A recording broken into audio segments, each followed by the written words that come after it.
Hi, good morning. Is it morning still? No, it's No. 12:30. Okay, my name is Murray Laidlaw. My friends call me Murph. And today we're with a very special guest, Carol Gass from 97.3. Hello. Let's start with where you're from. Like, where you born and raised? Born and raised in Calgary, Alberta. Loved Calgary, Alberta growing up. It was just a terrific place to grow up. And funny thing though, a lot of people who know me now and who hear I'm from Calgary, they think that I was born on a farm, which I wasn't. Although as a kid, because I wanted a horse so bad, which was never going to happen because we lived in the city, my girlfriend, Mary Jane McPhee, and I would look through the classified ads at the time, and we would circle horses that we wanted to ride, and then we would hitchhike out to ride these horses. And so these people would be selling a horse, and we'd be like, oh yeah. And so we'd saddle the horse, we'd go for a ride, and then we'd say, well, we'll let you know. And we'd hitchhike home. Smart. Yeah. Brilliant. I got to start doing that. Yeah, you do. Then, so how'd you go from growing up in Calgary, jumping on other people's horses, pretending you're going to buy them, to having your own ranch, being in Prince George, being on the radio? Well, we don't have long enough, I don't think, so I'll just sort of give you the key points. Okay. From Calgary, my parents divorced at a very young age. So I was the first on the block with divorced parents, which made me an angry young punk rocker and an anarchist. And so I left home and I went to Vancouver. And I was very angry in Vancouver and did a lot of very angry things. And anyway, I had a ton of jobs between the time that I was 9 and the time that I was, 30. And I started to kind of see that maybe I needed to pick something so that I could actually put some money away and actually, grow up. So you know nothing about that. No, not but yet, yeah. I'm in no rush. Attaboy. Thanks. But anyway, so I thought, well, what do I want to do with my life? Because I'd done a ton of things. Like, what is that movie? Slumdog Millionaire? That's me. Like all of those experiences and all of those jobs that I've had made me sort of, very well rounded in UFI, if you will. So, but I've always loved music. And UFI? Useless information. Useless. Oh, I see. Okay, now I got it. Now it's in there. Okay. Okay. But I've always loved music, and I've always loved performing, and I've been in a ton of bands and that kind of stuff. So I thought, well, if I'm going to do something that I want to do, a girlfriend of mine by the name of Sue Noble, and if Sue Noble ever sees this, Sue, I've been trying to track you down forever. She said, what about radio? And I thought, well, what about radio? Good question, Sue. Yeah, I went to BCIT, graduated top of my class. In radio? What is the class? Radio broadcast. Radio. Okay. Yep. Top of your class. Nice. Yeah. It was funny because my father, who's an educator and always wanted us all to go to university, was kind of less than thrilled that I was going to college. And but I invited him to my convocation, and he was pissed off because I wore my cowboy hat. Yeah, exactly.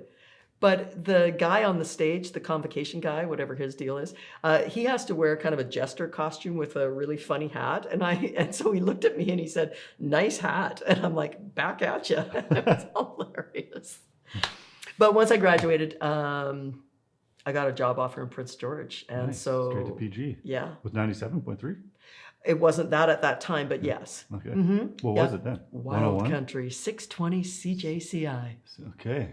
Nice. Yeah. Long time ago. And then here I am. And it's so affordable here, right? Like even still. And so I've always wanted property and I've always wanted horses. And boom, that happened. Nice. When did you get your property? We moved onto the property in May of 2013. Okay, nice. Yeah. Probably good timing to buy it. So can we go back to your music, when you got into music? Mm-hmm. So when did you get into instruments and singing and all that? My mother, who had 4 girls and was the first on the block to be divorced, looked at me one day and she said, you've got to find an extracurricular to do. And you know, sports, like seriously, I like to call myself a jock now because I sucked at sports. I wish. And she'd shoved me into curling at a young age. And she didn't give me any of the accoutrement to go curling. And so I had to wrap a plastic bag on my foot to slide down the ice. And I'm like, this is not for me. So she said, what about Girl Guides? I'm like, no. How about I learn to play guitar? Ooh, that's a good one. And she said, sure, that's fine. And so I did. Nice. Yeah.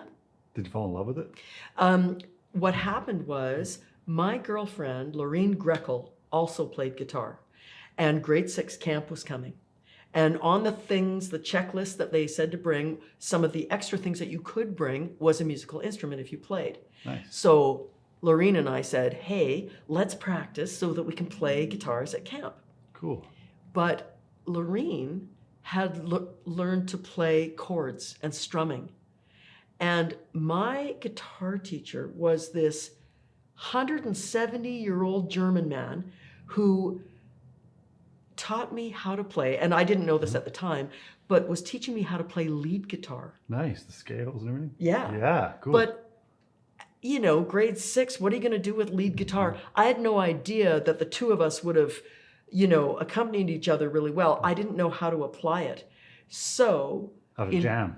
I didn't know how. Yeah. So in 2 weeks, I taught myself how to play chords, and Lorene and I cobbled up 10 songs that we could strum and play together. An album. Yes, we should have. Yeah, that would have been amazing. Yeah. I woke up in the morning and I played guitar before school. I came home at lunch and I vetoed lunch and I played guitar. Nice. I came home after school and I played guitar, and I played guitar before bed. My fingers bled. I wanted to play guitar for grade 6 camp, and I did. Nice. And you have an album. Well, you could have an album. Well, I have albums under my belt now. Yes. But no, at the time, no Okay. album. Okay, well, I'd love to hear about some of these albums. I don't necessarily believe in reincarnation, but I do wonder why certain people are drawn to certain things at a young age that they have no business being drawn to. I don't get that. I just saw a video of this 3-year-old drummer in the Russian orchestra. And he's great. At 3 years old. How does that happen? How does that make sense? He was playing drums at 1. Wow. I do believe in reincarnation. Okay, Yeah. so maybe that is an explanation for you. That's why I got that tattoo. I don't Infinity. have very many tattoos, but a positive one here. I love my life right now. Nice daily affirmation with the infinity. I have always been drawn to like the history of coal mining in the southern states and the Appalachians and all of that. I don't know why. Why would I be drawn to that? I have no idea. My family are from Nova Scotia, so maybe there's something there. I don't know. But I was always drawn to the banjo. Huh. I just loved that sound. So one day when I was, I don't know, 23 or I don't even know, I bought myself a Kmart banjo. Nice. And I learned to play the banjo. Yeah. And then I joined the Bluegrass and Heritage Society in Vancouver. And suddenly I was in bands and playing and having the time of my life. That's amazing. So, because life is so magical, I ended up in a band called the Bluegrass Princesses. And there was 3 women and 3 men. And we got together for the love of bluegrass music, and we started practicing a year before this contest that we knew about. And in the contest, Nice. yeah, we were serious. We wanted to win. Nice. And if you won, then you got to be a headliner at that festival the following year. Oh, nice. So we practiced our everything off, and we won. Nice. Thank you. And there was a guy who came up to me after we had won and everything, and he gave me his name. He shook my hand and he said, I was so impressed. That was amazing. And you played banjo and sang? Oh, yeah. Yeah, nice. Yeah. And he said, I would love to produce your album. Ooh. And I'm like, this is awesome. Like, Yeah. Are you kidding me? And he says, no, not kidding. This would be terrific. And I said, well, listen, I'm only 1/6 of the band. Let me go find some other band members and he said, yeah, meet me here and we'll talk about it. So anyway, between the time that I talked with him and the time that I talked to my other bandmates, I'd seen him again, but I noticed he had one of those hospital bracelets on his arm. Like, maybe he was day tripping from the psych ward. Oh, shoot. Oh, you're like, he's trying to pretend like he's somebody else. It's like, oh no, it's too good to be true. Well, it's kind of too good to be true. I mean, certainly there was a lot of bands at that festival, and there was great bands. Why would they? I didn't get it. But anyway, so I'm telling my band members, and we're killing ourselves laughing because I'm such an idiot and whatever. Anyway, so I just couldn't be rude to him, so I went to the time and place and whatever. 100% serious. He gave us $15,000 and we recorded and produced an album. Oh, you did? Yes, we did. So he was just in the hospital because he hurt himself? No, that was the festival pass. Okay. So it seems kind of magical.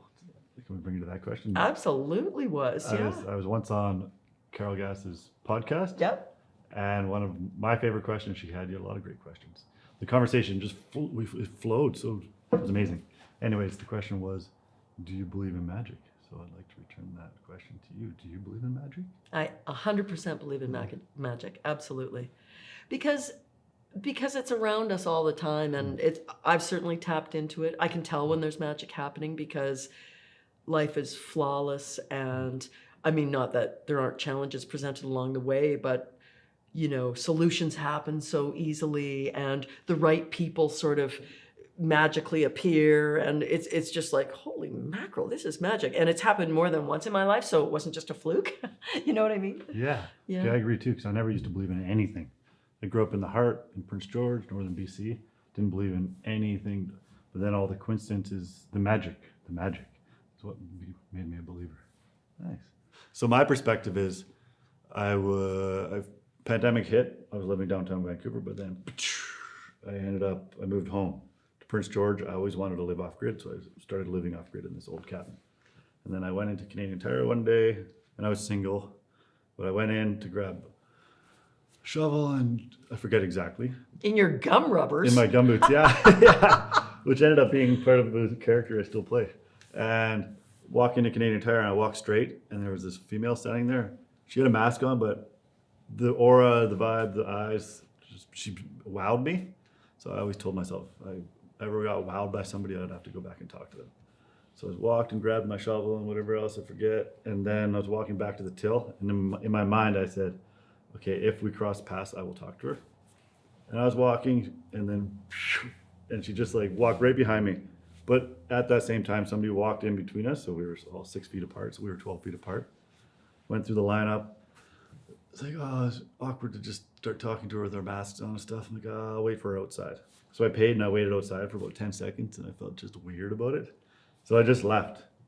But then, long story short, I talked to a friend and told her the story. She said, post online about it. I'm like, hell yeah, PG. So I pull over, post online about this girl, misconnections, and the next day, a couple of radio stations, and you were one of them, asked me if I wanted to interview. So you interviewed me. I remember that. Yeah. It was so awesome. Yeah, that was awesome. You have lots of interviews, so but that was cool. I think. Diploma in broadcasting. Yeah. And then you came to Prince George. Yeah. Okay. That was 100 years ago. That was 2001. 2001. Yeah. And then 12 years later, in 2013, if I remember correctly, you bought that beautiful piece of land. Mm-hmm. I love it. It is beautiful. It is. Mm-hmm. Yeah. I feel really, really lucky. But, that's another piece of magic, actually, Murph, nice. because another 100 years ago, I had a girlfriend, Sue Noble. If you ever see this, please get in touch with me. But her and I met in a very weird circumstance, but we became quite close friends. And I'll never forget, we liked to hike together. And we were hiking, I can't even remember, somewhere in the Lower Mainland, but we were hiking, and we were trying to manifest what we wanted for the future.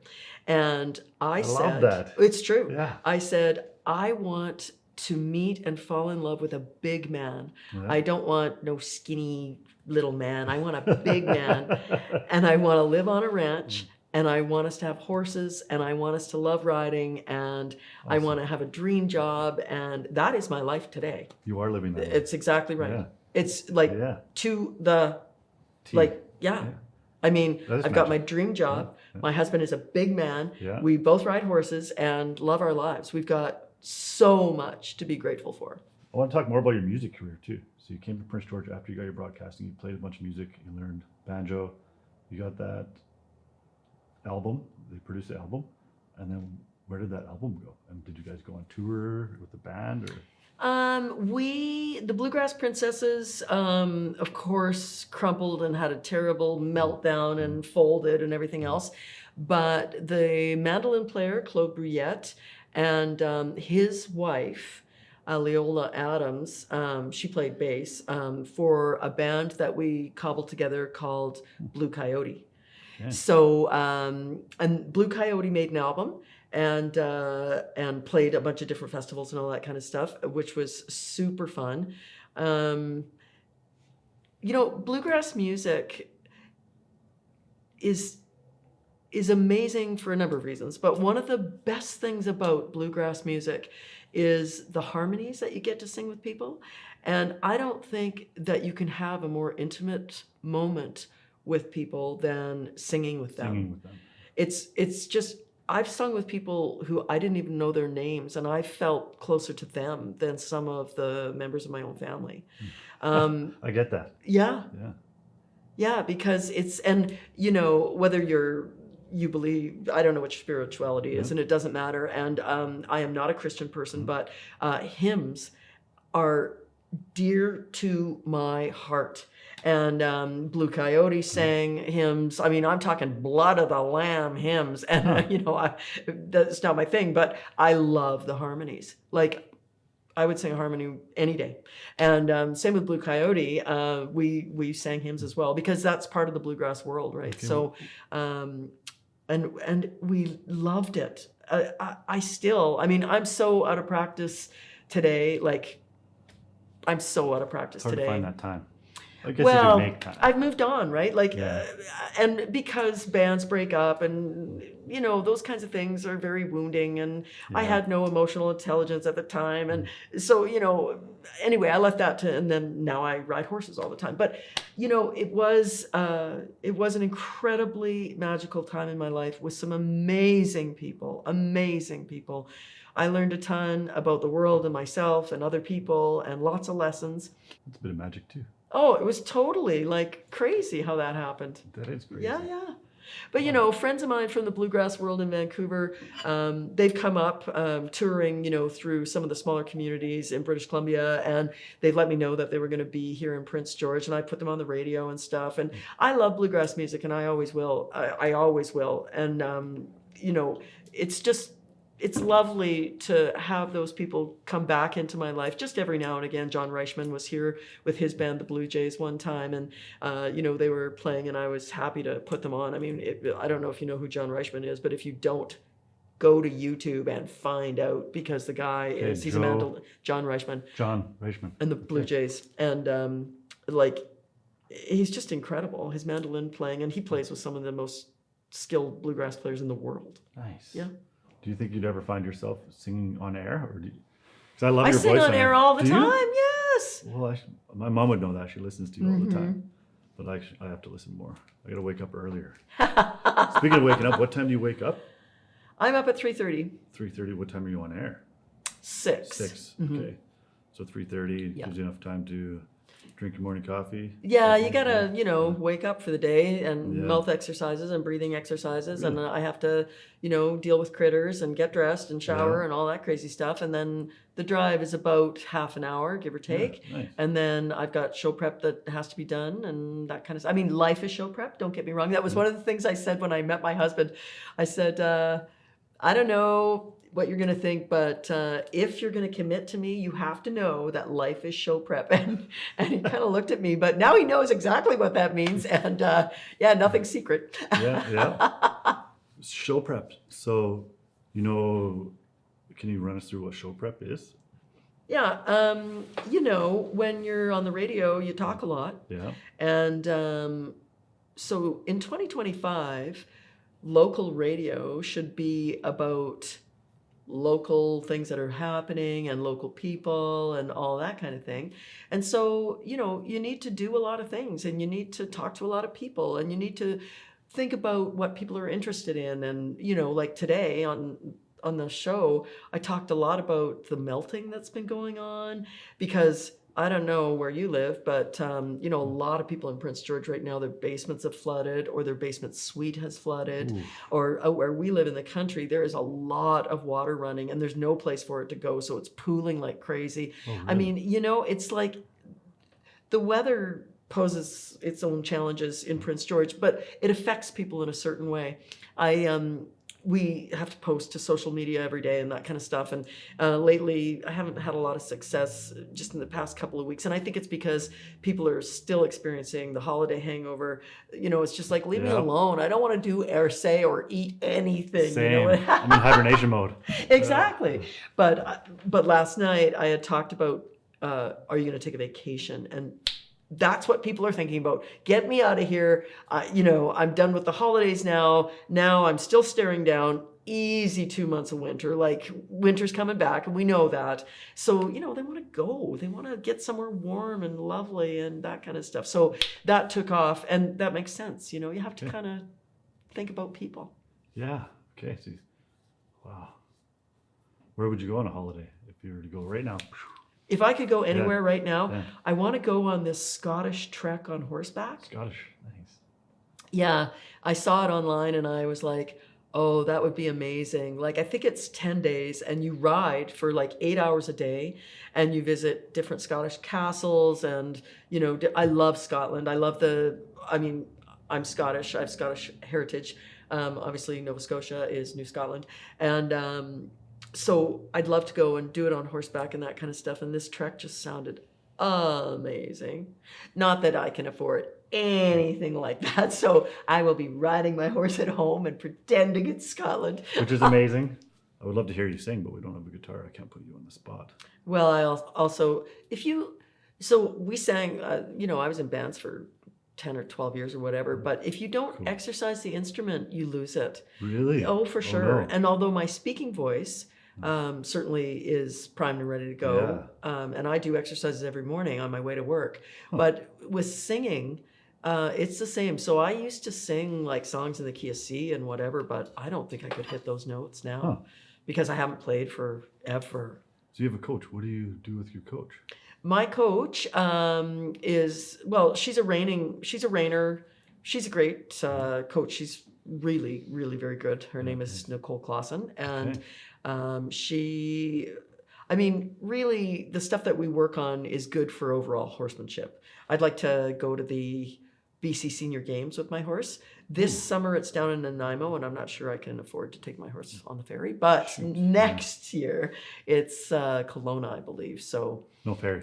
Yeah. No ferry. Nice. Mm-hmm. Okay, cool. Yeah. So what do you do?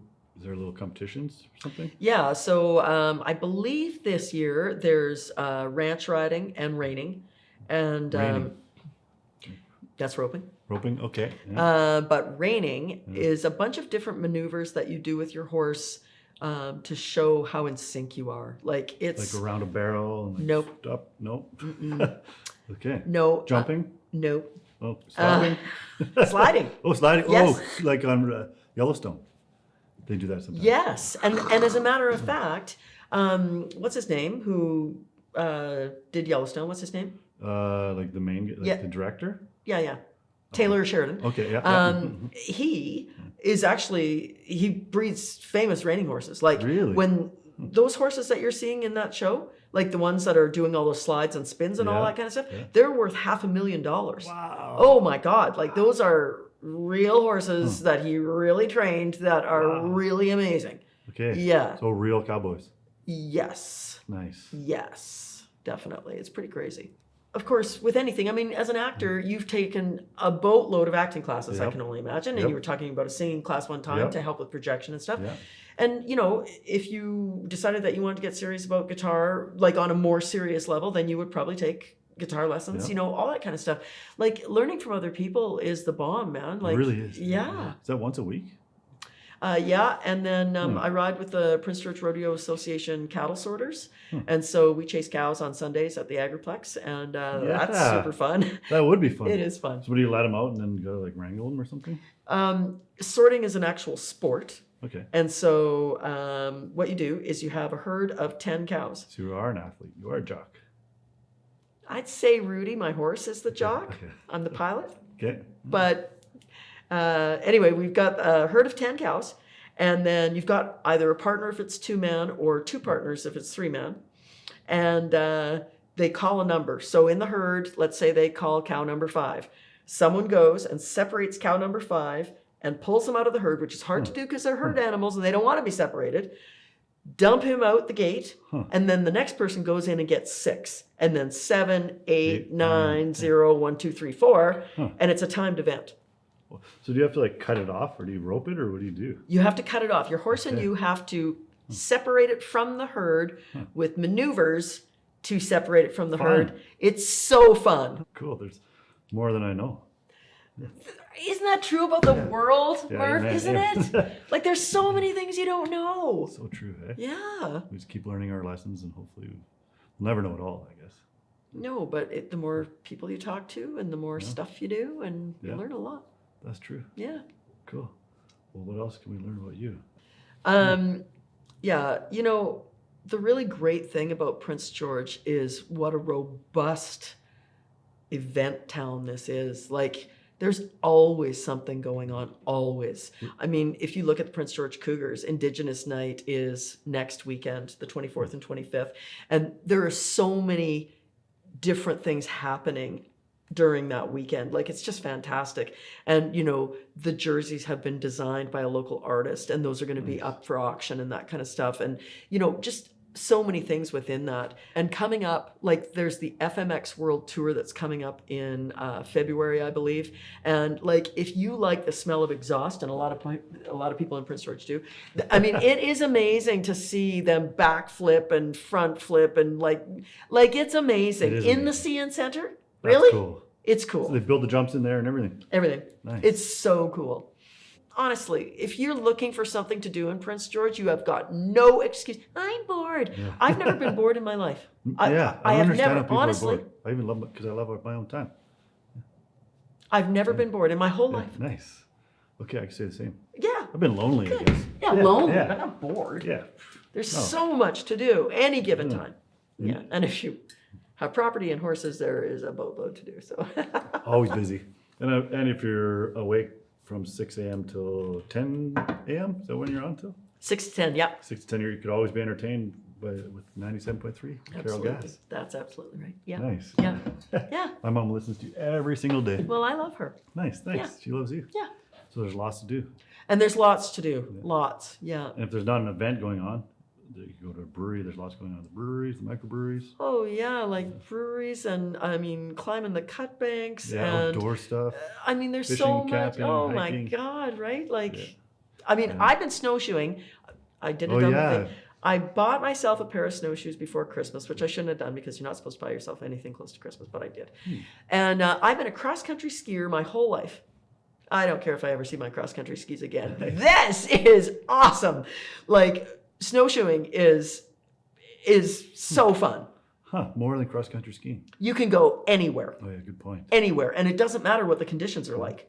I mean, with the snowshoes I have, I paid whatever it was, $100 or whatever. And it is so fun. And the workout. The leg workout, the full body workout. I'm going to have the juiciest bottom in all of Prince George in the next 4 months. I'm telling you what, it is incredible. Yeah. Hopefully it keeps snowing.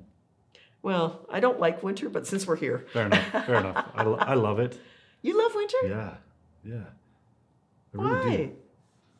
Yeah, good question. I love being at the cabin. I love this fresh snow. I love dressing for the weather and then being out in it and just not feeling cold.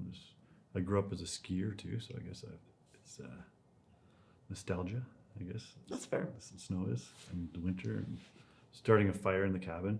Just the feeling of it gives you. Yeah, yeah. I Multiple can see reasons. That. The aesthetic, yeah. I love to be outside. I love to be outside. And when you dress for it, it's easy to be outside. Yeah, true that. Yeah. Carol, well, thank you. Cheers. Thank you. Pleasure getting to know you. I'm looking forward to Yeah. getting to know you more Yeah. and singing with you.